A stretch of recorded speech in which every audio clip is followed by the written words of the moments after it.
डंडौत बंदन अनेक बार, सर्ब कला समरथ। डोलन तेरा खौ प्रभु, नानक दे कर हथ। ज्ञान अंजन गुर दिया, अज्ञान अंधेर विनाश।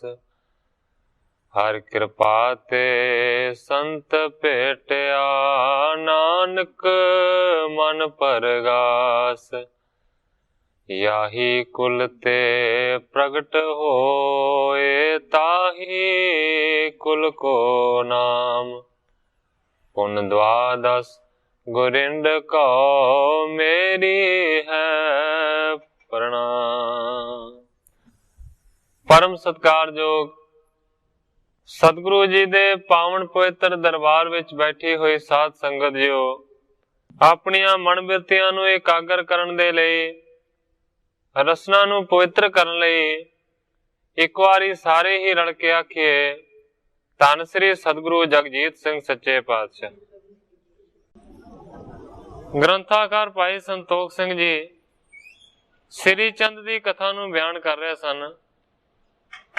प्रसंग इत्थों तक पहुंचा है कि कवि जी कहते ने कि श्री चंद की जिहड़ी उम्र सी वो बहुत ही ज्यादा लंबी सी। बड़ा लंबा समा दुनिया दे उत्ते वो जिउंदे रहे। कल इत्थों तक कथा पहुंची सी, अज इत्थों अगे मैं प्रारंभ करदा। सदा जोग रस भोगन करते, जगत बासना नहीं मन बरते। श्री चंद ने हमेशा ही जोग दे रस दा भोग कीता है। कहंदे ने कि जगत दीयां जिहड़ियां वासनावां सन उन्हां नूं मन तो दूर रखे। जहांगीर जब भातुर केश, सुन के इनको सुजस बशेष। ग्रंथाकार भाई संतोख सिंह जी लिखते ने कि जदों बादशाह जहांगीर बनिया, उस वेले कहंदे ने कि उसने इन्हां दी बहुत ज्यादा महिमा सुनी। कई बार निज मनज पठाए, बिना ठान के निकट बुलाए। कई बारी ही बादशाह जहांगीर ने अपने आदमियां नूं घल के इन्हां नूं अपने कोल बुलाया। करामात को चाहत देखा, कौतक जिसके हृदय बशेखा। जेड़े श्री चंद दे हिरदे दे विच बड़े विशेष कौतक ने, उन्हां दी करामात नूं देखना चाहुंदा सी जहांगीर। गोदड़िया सेवक रह नाले, तिसके कंध चढ़े जब चाले। कवि जी कहंदे ने कि श्री चंद दा एक परम सेवक सी, जिसदा नाम सी गोदड़िया। ते जदों भी श्री चंद किसे पासे जांदे हुंदे सी ते उस गोदड़िए सिख दे कंधाड़े चढ़ के जांदे सी, उहदे मोढियां ते चढ़ के जाया करदे सन। नाहि तां टिके रह निज थान, सदा लगाए राखें ध्यान। कवि जी कहंदे ने कि जां फिर टिके रहिंदे सन, किते भी नहीं सन जांदे, सदा लागे राखें ध्यान। ध्यान नूं जोड़ के रखदे सन, जां किते जांदे नहीं सन। जदों जांदे सन ते उस दे कंधाड़े चढ़ के ही जांदे सन। तिस पर चढ़ लव पूरी सिधाए, सने सने तह पहुंचे सखारे। एक दिन गोदड़िए सिख दे उत्ते चढ़ के लाहौर दे विच पहुंचे ने श्री चंद जी, और सारे रस्ते नूं इसे तरीके दे नाल गोदड़िए ने तय किया। एक दिन डेरा तहां टिकाए, पुण तरकेश्वर निकट बुलाए। एक दिन लाहौर दे विच श्री चंद ने डेरा लाया। दूसरे ही दिन बादशाह जहांगीर ने उन्हां नूं अपने कोल बुला लिया। जन गोदड़िए पर आरूढ़, पहुंचे तह आछे जिन गूढ़। ਜਿਹੜੇ ਸ੍ਰੀ ਚੰਦ ਦਾ ਇਰਾਦਾ ਆਸ਼ਾ ਬੜਾ ਗੂੜਾ ਹੈ, ਉਹ ਕਹਿੰਦੇ ਨੇ ਕਿ ਗੋਦੜੀਏ ਦੇ ਉੱਤੇ ਚੜ ਕੇ ਹੀ ਬਾਦਸ਼ਾਹ ਦੇ ਦਰਬਾਰ ਦੇ ਵਿੱਚ ਪਹੁੰਚੇ। ਪਹੁੰਚ ਤੀਰ ਜਬ ਸਨਮੁਖ ਦੀਖਾ, ਤਹੀਂ ਉਤਰੇ ਤਨ ਸ਼ੰਭੂ ਸਰੀਖਾ। ਜਦੋਂ ਬਾਦਸ਼ਾਹ ਜਹਾਂਗੀਰ ਦੇ ਲਾਗੇ ਪਹੁੰਚੇ ਨੇ, ਸਾਹਮਣੇ ਬਾਦਸ਼ਾਹ ਨੂੰ ਬੈਠਾ ਦੇਖਿਆ, ਉਸ ਵੇਲੇ ਫਿਰ ਗੋਦੜੀਏ ਦੇ ਉੱਤੋਂ ਥੱਲੇ ਉਤਰੇ ਨੇ, ਜਿਨ੍ਹਾਂ ਦਾ ਸਰੀਰ ਮਾਨੋ ਕਿ ਸ਼ਿਵਜੀ ਵਰਗਾ ਹੈ। ਤਨ ਪਰ ਕੀ ਖਿੰਥਾ ਸੋਇ ਉਤਾਰੀ, ਧਾਰੀ ਤਹਾਂ ਜਹ ਪਰੇ ਨਿਹਾਰੀ। ਬਾਦਸ਼ਾਹ ਨੂੰ ਮਿਲਣ ਤੋਂ ਪਹਿਲਾਂ ਜਿਹੜੀ ਗੋਦੜੀ ਉਹਨਾਂ ਨੇ ਆਪਣੇ ਸਰੀਰ ਦੇ ਉੱਤੇ ਧਾਰਨ ਕੀਤੀ ਹੋਈ ਸੀ ਸ੍ਰੀ ਚੰਦ ਨੇ, ਉਹ ਉੱਥੇ ਹੀ ਲਾ ਕੇ ਰੱਖ ਦਿੱਤੀ ਹੈ। ਮਾਨੋ ਕਿ ਉਸ ਜਗ੍ਹਾ ਤੇ ਲਾ ਕੇ ਗੋਦੜੀ ਨੂੰ ਰੱਖਿਆ ਜਿੱਥੋਂ ਕਿ ਬੈਠਿਆਂ ਦਿਸਦੀ ਰਹੇ। ਬਿਰਧ ਅਵਸਥਾ ਤਬ ਚਲ ਗਏ, ਸਾਦਰ ਬੋਲ ਬਿਠਾਵਤ ਪਏ। ਕਵੀ ਜੀ ਕਹਿੰਦੇ ਨੇ ਕਿ ਉਸ ਵੇਲੇ ਸ੍ਰੀ ਚੰਦ ਜੀ ਬੁੱਢੇ ਹੋ ਚੁੱਕੇ ਸਨ, ਬੁੱਢਿਆਂ ਵਾਲੀ ਅਵਸਥਾ ਸੀ। ਜਹਾਂਗੀਰ ਦੇ ਕੋਲ ਪਹੁੰਚੇ ਨੇ ਤੇ ਸਤਿਕਾਰ ਦੇ ਨਾਲ ਜਹਾਂਗੀਰ ਨੇ ਆਪਣੇ ਕੋਲ ਸ੍ਰੀ ਚੰਦ ਨੂੰ ਬਿਠਾ ਲਿਆ। ਕਰੇ ਉਪਰ ਸਪਰ ਬਾਕ ਬਿਲਾਸ, ਉੱਤਰੇ ਉਚਿਤ ਦਿਏ ਤਿਸ ਪਾਸ। ਅਨੇਕਾਂ ਹੀ ਪ੍ਰਕਾਰ ਦੇ ਸਵਾਲ ਹੋਏ, ਅਨੇਕਾਂ ਹੀ ਪ੍ਰਕਾਰ ਦੇ ਸ੍ਰੀ ਚੰਦ ਨੇ ਉੱਤਰ ਦਿੱਤੇ ਨੇ। ਇਸੇ ਤਰੀਕੇ ਦੇ ਨਾਲ ਕਹਿੰਦੇ ਨੇ ਕਿ ਬਹੁਤ ਸਾਰੇ ਬਾਕ ਵਿਲਾਸ ਹੋਏ ਤੇ ਯਥਾਯੋਗ ਸ੍ਰੀ ਚੰਦ ਨੇ ਬਾਦਸ਼ਾਹ ਦੀਆਂ ਗੱਲਾਂ ਦਾ ਉੱਤਰ ਦਿੱਤਾ। ਪੁਣ ਤੁਰ ਕੇਸ਼ ਬਿਲੋਕਣ ਕਰੀ, ਖਿੰਥਾ ਬਹੁ ਕੰਪਤ ਜਹ ਧਰੀ। ਗੱਲਾਂ ਕਰਦਿਆਂ ਕਰਦਿਆਂ ਅਚਾਨਕ ਹੀ ਬਾਦਸ਼ਾਹ ਜਹਾਂਗੀਰ ਦਾ ਜਿਹੜਾ ਧਿਆਨ ਸੀ ਨਾ, ਉਸ ਗੋਦੜੀ ਦੇ ਉੱਤੇ ਪਿਆ ਹੈ ਜਿਹਨੂੰ ਪਹਿਲਾਂ ਹੀ ਸ੍ਰੀ ਚੰਦ ਨੇ ਲਾ ਕੇ ਦੂਰ ਰੱਖ ਦਿੱਤਾ ਸੀ। ਏਤੇ ਉਤ ਚਲੇ ਉਠੈ ਗਿਰ ਧਰਨੀ, ਕਾਵੇ ਇਕੱਠੀ ਕਬ ਹੋਏ ਪਸਰਨੀ। ਬਾਦਸ਼ਾਹ ਜਹਾਂਗੀਰ ਨੇ ਕੀ ਕੌਤਕ ਦੇਖਿਆ ਕਿ ਜਿਹੜੀ ਗੋਦੜੀ ਨੂੰ ਉਤਾਰ ਕੇ ਉਹ ਰੱਖ ਕੇ ਆਏ ਸਨ, ਉਹ ਕਹਿੰਦੇ ਨੇ ਕਿ ਇੱਧਰ ਉੱਧਰ ਚੱਲਦੀ ਹੈ, ਕਦੇ ਖੜੀ ਹੋ ਜਾਂਦੀ ਹੈ, ਕਦੇ ਫਿਰ ਧਰਤੀ ਦੇ ਉੱਤੇ ਡਿੱਗ ਪੈਂਦੀ ਹੈ, ਕਦੇ ਬਹੁਤ ਹੀ ਜ਼ਿਆਦਾ ਉਹ ਗੋਦੜੀ ਸੁੰਗੜ ਜਾਂਦੀ ਹੈ ਤੇ ਕਦੇ ਬਹੁਤ ਹੀ ਜ਼ਿਆਦਾ ਫੈਲ ਜਾਂਦੀ। ਕਬੀ ਉੱਚੇ ਹੋਏ ਲੈ ਅੰਗਰਾਈ, ਕਬੇ ਜੰਬਾਈ ਕੀ ਸਮਤਾਈ। ਕਦੇ ਉਹ ਜਿਹੜੀ ਗੋਦੜੀ ਹੈ ਉਹ ਆਕੜਾਂ ਲੈਂਦੀ ਹੈ, ਕਦੇ ਕਦੇ ਕਹਿੰਦੇ ਨੇ ਕਿ ਇਸ ਤਰ੍ਹਾਂ ਕਰਦੀ ਹੈ ਕਿ ਜਿਵੇਂ ਉਬਾਸੀਆਂ ਲੈ ਰਹੀ ਹੋਵੇ। ਮਾਨੋ ਕਿ ਇਸ ਤਰ੍ਹਾਂ ਲੱਗਦਾ ਹੈ ਕਿ ਗੋਦੜੀ ਨੂੰ ਕਿਸੇ ਸਰੀਰ ਨੇ ਧਾਰਨ ਕੀਤਾ ਹੋਇਆ ਹੈ ਤੇ ਜਿਸ ਤਰ੍ਹਾਂ ਉਹ ਵਿਚਲਾ ਆਦਮੀ ਕਰਦਾ ਹੈ ਉਸੇ ਤਰ੍ਹਾਂ ਗੋਦੜੀ ਕਰੀ ਜਾ ਰਹੀ ਹੈ। ਇਹ ਕੌਤਕ ਦੇਖਿਆ ਜਹਾਂਗੀਰ ਨੇ। ਕੰਪਤ ਖਿੰਥਾ ਪਿਖ ਬਿਸਮਾਇਓ, ਹਿਤ ਬੂਝਣ ਤੁਰ ਕੇਸ਼ ਅਲਾਇਓ। ਉਹ ਜਿਹੜੀ ਗੋਦੜੀ ਹੈ, ਉਹ ਜਿਹੜੀ ਖਿੰਥਾ ਹੈ, ਬਹੁਤ ਹੀ ਜ਼ਿਆਦਾ ਕੰਬ ਰਹੀ ਹੈ। ਇਸ ਗੱਲ ਨੂੰ ਦੇਖ ਕੇ ਬਹੁਤ ਜ਼ਿਆਦਾ ਬਾਦਸ਼ਾਹ ਹੈਰਾਨ ਹੋਇਆ ਤੇ ਫਿਰ ਉਸਨੇ ਸ੍ਰੀ ਚੰਦ ਨੂੰ ਇਸ ਤਰ੍ਹਾਂ ਆਖਿਆ, ਕਹਿੰਦਾ ਤਾਰੇ ਗੋਦੜੀ ਕਿਆ ਤਜ ਆਏ, ਏਤੇ ਉਤ ਹੋਤ ਬਿਕੁਲ ਅਕੁਲਾਏ। ਸ੍ਰੀ ਚੰਦ ਨੂੰ ਜਹਾਂਗੀਰ ਕਹਿੰਦਾ ਹੈ ਕਿ ਥੱਲੇ ਜਿਹੜੀ ਤੁਸੀਂ ਗੋਦੜੀ ਉਤਾਰ ਕੇ ਆਏ ਹੋ, ਛੱਡ ਕੇ ਆਏ ਹੋ, ਕਹਿੰਦਾ ਹੈ ਕਿ ਉਸ ਨੂੰ ਕੀ ਹੋ ਰਿਹਾ ਹੈ, ਉਹ ਤੇ ਬਹੁਤ ਹੀ ਜ਼ਿਆਦਾ ਵਿਆਕਲ ਹੋ ਰਹੀ ਹੈ, ਇੱਧਰ ਉੱਧਰ ਘੁੰਮ ਰਹੀ ਹੈ। ਸੁਣ ਤਕਾਇਓ ਸ੍ਰੀ ਨਾਨਕ ਨੰਦ, ਦਰਵੇਸ਼ਣ ਕੇ ਖਿਆਲ ਬਿਲੰਦ। ਜਦੋਂ ਇਸ ਤਰ੍ਹਾਂ ਦਾ ਸਵਾਲ ਕੀਤਾ ਤੇ ਉਸ ਵੇਲੇ ਸਤਿਗੁਰੂ ਨਾਨਕ ਦੇਵ ਸੱਚੇ ਪਾਤਸ਼ਾਹ ਜੀ ਦੇ ਪੁੱਤਰ ਸ੍ਰੀ ਚੰਦ ਕਹਿਣ ਲੱਗੇ, ਦਰਵੇਸ਼ਣ ਕੇ ਖਿਆਲ ਬਿਲੰਦ। ਕਹਿੰਦੇ ਨੇ ਇਹ ਬਾਦਸ਼ਾਹ, ਜਿਹੜੇ ਦਰਵੇਸ਼ ਹੁੰਦੇ ਨੇ ਨਾ, ਉਹਨਾਂ ਦੇ ਜਿਹੜੇ ਖਿਆਲਾਤ ਨੇ ਨਾ, ਉਹ ਬਹੁਤ ਜ਼ਿਆਦਾ ਉੱਚੇ ਹੁੰਦੇ ਨੇ। इनको अंत लैन पल नाही, नीकी जितक सेव बन जाही। श्री चंद कहता है कि दरवेशां दे ख्याल बड़े उच्चे हुंदे ने, इस करके कहंदे ने कि इन्हां ख्यालां दा अंत नहीं लेना चाहिदा। कहंदे ने कि जिन्ना हो सके इन्हां दरवेशां दी सेवा करनी बनदी। कोई किम बरते किम होए, नित खुदाए के सन्मुख होए। कहंदे ने कोई किस तरह वरतदा है, कोई किस तरह करदा है, इन्हां दे बारे पुछना नहीं चाहिदा। बाबा श्री चंद जी कहंदे ने कि नित खुदाए के सन्मुख होई। ऐसे जिहड़े दरवेश ने ना, वो खुदा दे हमेशा सामने हुंदे ने, सन्मुख हुंदे ने। जहांगीर ने पुने बखाना, मोह दिखावो कृपा निधाना। श्री चंद जी ये कहने का यतन कर रहे ने कि तू ये ना पुछ कि गोदड़ी नूं की हो रहा है, पर वो बार बार कहता है कि नहीं, कृपा करके मैनू दसो कि गोदड़ी नूं केड़ा दुख है, वो क्यों इस तरह कर रही है। आचरज बरतत है मन मेरे, खिंथा कंपत पर ही हेरे। जहांगीर कहता है कि मैं अपने सामने उस खिंथा नूं, उस गोदड़ी नूं कंबदा होया देख रहा हां, इस करके मेरे मन दे विच बहुत ही ज्यादा हैरानी वध रही। अपर नहीं कुछ जान्यो जाए, क्या इस बिखेरायो दुख पाए।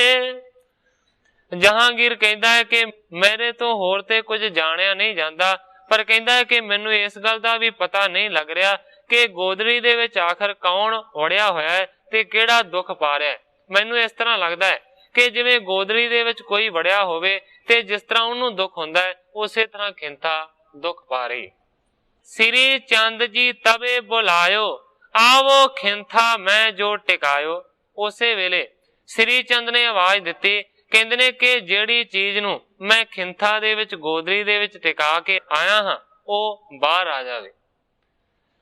तुर केश्वर को अपनो आप, करो दिखावण सहत पर ताप।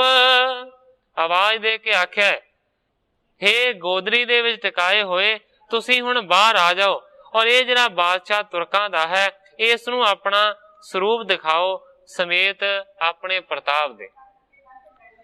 हो तो गोदरी मैं जोर पारा, सिर गोर सुत ने जबे हकारा।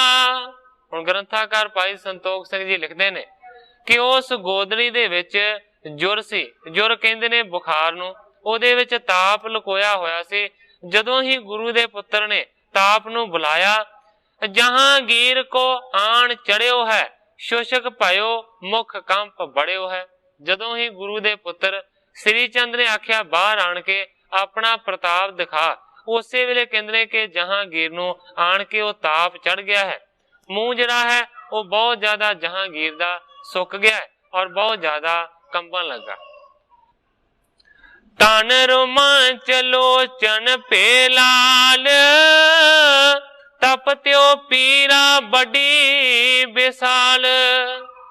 सारे दा सारा जिहड़ा तन है ना, वो कहंदे ने रोमांच हो गया, भाव के लू कंडे उसदे खड़े हो गए ने, जिहड़ियां अखां ने वो लाल हो गईयां ने, मानो कि बहुत ही ज्यादा बुखार दी ताप दी पीड़ा दे नाल वो तड़फदा है। हाड़ फोरनी सिर में बिरथा, पायो बेहाल मृतक होए जथा।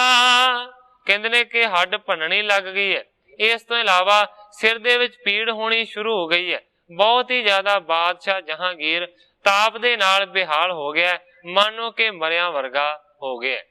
हाथ जोर कहे मोहे ना दिखावो, महा दुखत को शीघ्र हटावो। हथ जोड़ के फिर बादशाह जहांगीर श्री चंद नूं कहंदा है कि मैनू ना दिखाओ, मैं इसनूं देखना नहीं चाहुंदा, ये बहुत ज्यादा दुख देण वाला मैनू ताप चढ़ गया, शीघ्रता दे नाल इसनूं दूर कर दे। नाहे तां प्राण हान होए मेरे, तुम समरथ सब रीत बडेरे। ਜਹਾਂਗੀਰ ਕਹਿੰਦਾ ਕਿ ਜੇ ਤੁਸੀਂ ਤਾਪ ਨੂੰ ਨਾ ਉਤਾਰਿਆ ਤੇ ਇਸ ਦੇ ਨਾਲ ਹੀ ਮੇਰੇ ਪ੍ਰਾਣ ਨਿਕਲ ਜਾਣਗੇ। ਕਹਿੰਦਾ ਕਿ ਤੁਸੀਂ ਬਹੁਤ ਵੱਡੇ ਸਮਰੱਥ ਹੋ, ਸਾਰਾ ਕੁਝ ਕਰ ਸਕਦੇ ਹੋ, ਕਿਰਪਾ ਕਰਕੇ ਮੇਰੇ ਬੁਖਾਰ ਨੂੰ ਉਤਾਰ ਦਿਓ। ਬਿਨ ਸੁਣਤ ਗੁਰ ਪੁੱਤਰ ਉਚਾਰਾ, ਹਟ ਪ੍ਰਵਿਸ਼ੋ ਤੇ ਸਖਿੰਤਾ ਮਝਾਰਾ। ਉਸੇ ਵੇਲੇ ਗੁਰੂ ਦੇ ਪੁੱਤਰ ਭਾਵ ਕੇ ਸ੍ਰੀ ਚੰਦ ਨੇ ਹੁਕਮ ਕੀਤਾ ਤਾਪ ਨੂੰ। ਕਹਿੰਦੇ ਨੇ ਕਿ ਹਟ ਕੇ ਉਸੇ ਹੀ ਖਿੰਥਾ ਦੇ ਵਿੱਚ, ਉਸੇ ਹੀ ਗੋਦਰੀ ਦੇ ਵਿੱਚ ਤੁਸੀਂ ਪ੍ਰਵੇਸ਼ ਕਰ ਜਾਓ। ਤਿਸ ਤੇ ਉਤਰ ਗਇਓ ਤਤਕਾਲਾ, ਲੱਗੀ ਹਲਨ ਗੋਦੜੀ ਬਿਸਾਲਾ।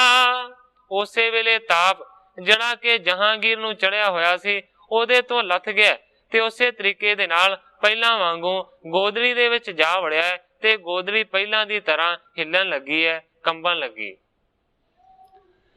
ਜਹਾਂਗੀਰ ਸੋ ਪੁਨੈ ਸੁਨਾਇਬ, ਇਹ ਜੁਰ ਹਮਰੇ ਤਨ ਹਿਤ ਆਇਬ।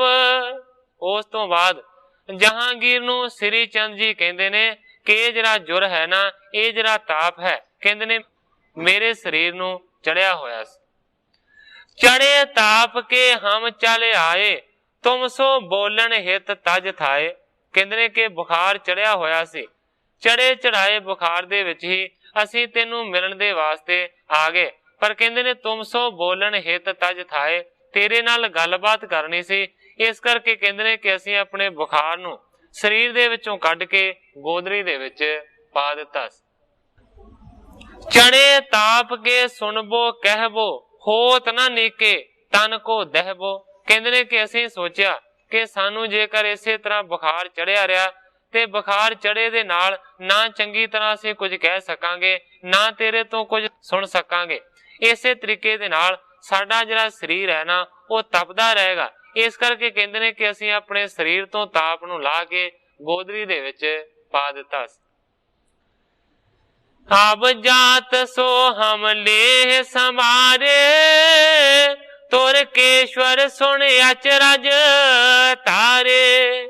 ਇਸ ਤੋਂ ਬਾਅਦ ਸ੍ਰੀ ਚੰਦ ਜੀ ਕਹਿੰਦੇ ਨੇ ਕਿ ਹੁਣ ਮੈਂ ਜਾਂਦਾ ਹਾਂ ਤੇ ਜਾਂਦਿਆਂ ਸਾਰ ਹੀ ਮੈਂ ਤਾਪ ਨੂੰ ਸੰਭਾਲ ਲਵਾਂਗਾ।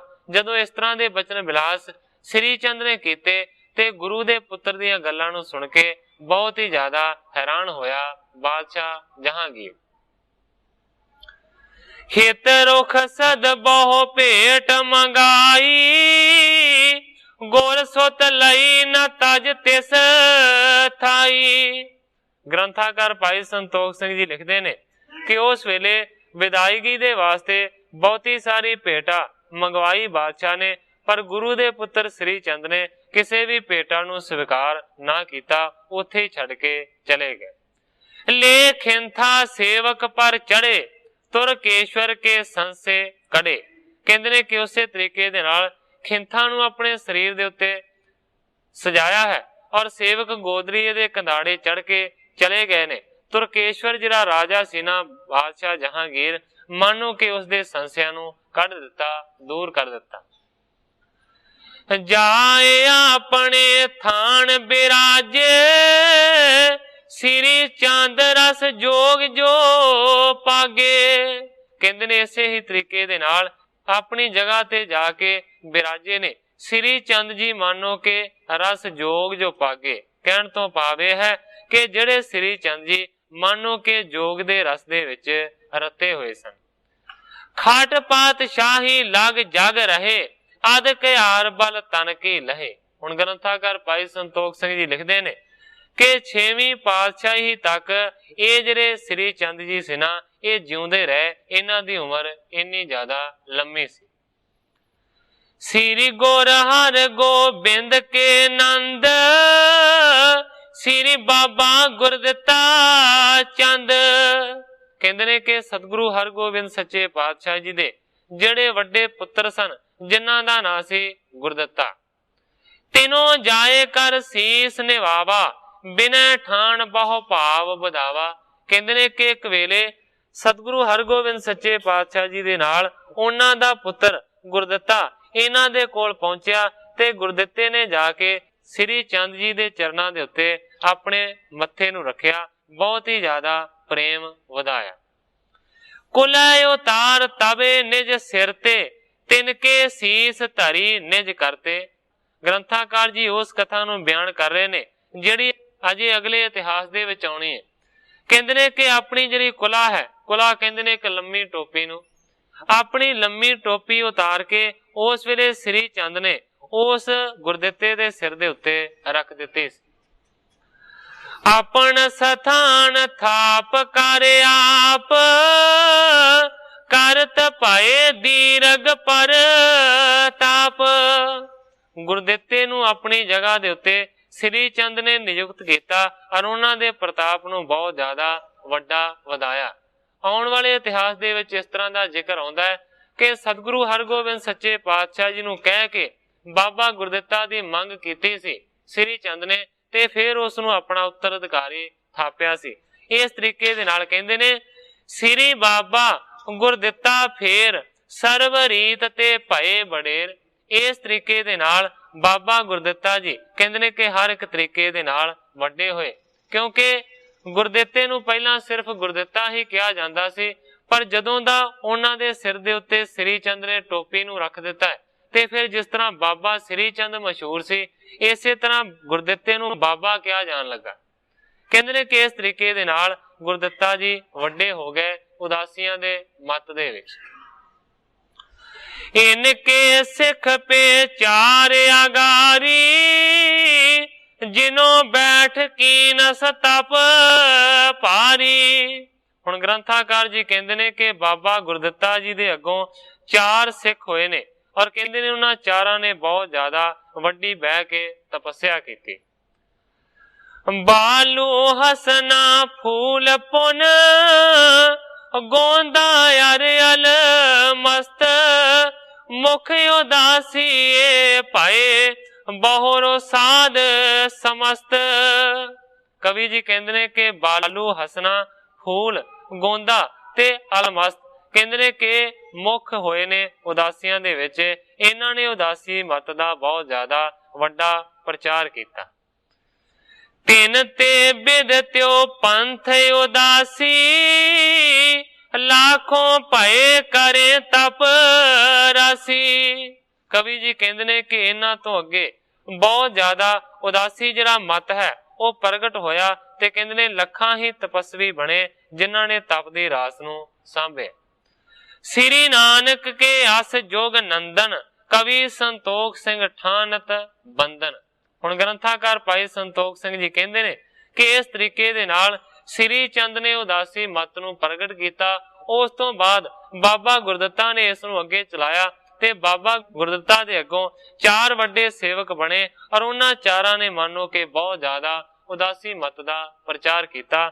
ਹੁਣ ਗ੍ਰੰਥਾਕਾਰ ਭਾਈ ਸੰਤੋਖ ਸਿੰਘ ਜੀ ਲਿਖਦੇ ਨੇ ਕਿ ਇਸ ਤਰੀਕੇ ਦੇ ਨਾਲ ਕਵੀ ਸੰਤੋਖ ਸਿੰਘ ਸਤਿਗੁਰੂ ਨਾਨਕ ਦੇਵ ਸੱਚੇ ਪਾਤਸ਼ਾਹ ਜੀ ਦੇ ਦੋਵੇਂ ਸਾਹਿਬਜ਼ਾਦਿਆਂ ਨੂੰ ਹੱਥ ਜੋੜ ਕੇ ਵੰਦਨਾ ਕਰਦਾ ਹੈ। ਇਸ ਜਗ੍ਹਾ ਦੇ ਉੱਤੇ ਗ੍ਰੰਥਾਕਾਰ ਭਾਈ ਸੰਤੋਖ ਸਿੰਘ ਜੀ ਆਪਣੇ ਇਸ ਅਧਿਆਇ ਦੀ ਸਮਾਪਤੀ ਕਰਕੇ ਅਗਲੇ ਨਵੇਂ ਅਧਿਆਇ ਦਾ ਪ੍ਰਾਰੰਭ ਕਰਦੇ ਨੇ ਇੱਕ ਦੋਹਰੇ ਦੇ ਨਾਲ। ਏਕੋ ਰੂਪ ਸੋ ਦਸਮ ਗੁਰ, ਪਾਰ ਬ੍ਰਹਮ ਆਨੰਦ, ਪਦ ਅਰਬਿੰਦ ਮੁਕੰਦ ਬਰ, ਬੰਦੋਂ ਦ્વੈ ਕਰ ਬੰਦ। ਹੁਣ ਇਹ ਜਿਹੜੀ ਕਥਾ ਹੈ ਸਾਰੀ ਦੀ ਸਾਰੀ ਇਹ ਭਾਈ ਰਾਮ ਕੋਇਰ ਜੀ ਦੇ ਮੂੰਹ ਤੋਂ ਕਵੀ ਜੀ ਕਹਵਾ ਰਹੇ ਨੇ। ਹੁਣ ਰਾਮ ਕੋਇਰ ਜੀ ਦੇ ਵੱਲੋਂ ਹੀ ਇਹ ਦੋਹਰਾ ਲਿਖਿਆ ਹੋਇਆ ਹੈ। ਰਾਮ ਕੋਇਰ ਜੀ ਕਹਿੰਦੇ ਨੇ ਕਿ ਏਕ ਓਂਕਾਰ ਦਾ ਸਰੂਪ ਜਿਹੜੇ 10ਵੇਂ ਸਤਿਗੁਰੂ ਸਾਹਿਬਾਨ ਹੋਏ ਨੇ, ਕਹਿੰਦੇ ਨੇ ਕਿ ਉਹ ਪਾਰ ਬ੍ਰਹਮ ਆਨੰਦ ਦਾ ਰੂਪ ਸਨ।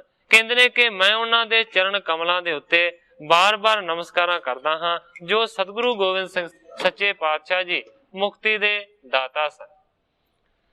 ਸ੍ਰੀ ਗੁਰ ਨਾਨਕ ਪੂਰਨ ਤੇ, ਗੁਰ ਤਾ ਗੁਰ ਅੰਗਦ ਨੇ ਜਬ ਪਾਈ।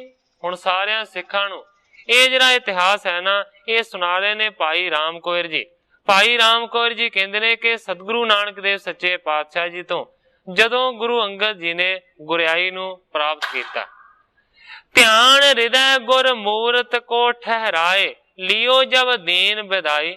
ਤੇ ਇਤਿਹਾਸ ਦੇ ਵਿੱਚ ਪਿੱਛੇ ਇਸੇ ਤਰ੍ਹਾਂ ਦੀ ਕਥਾ ਆਈ ਸੀ ਕਿ ਗੁਰਿਆਈ ਦੇ ਕੇ सतगुरु नानक देव सच्चे पातशाह जी ने हुक्म किया अंगद जी नूं कि तुसीं हुण करतारपुर नूं छड्डो ते अपने पिंड खडूर चले जाओ।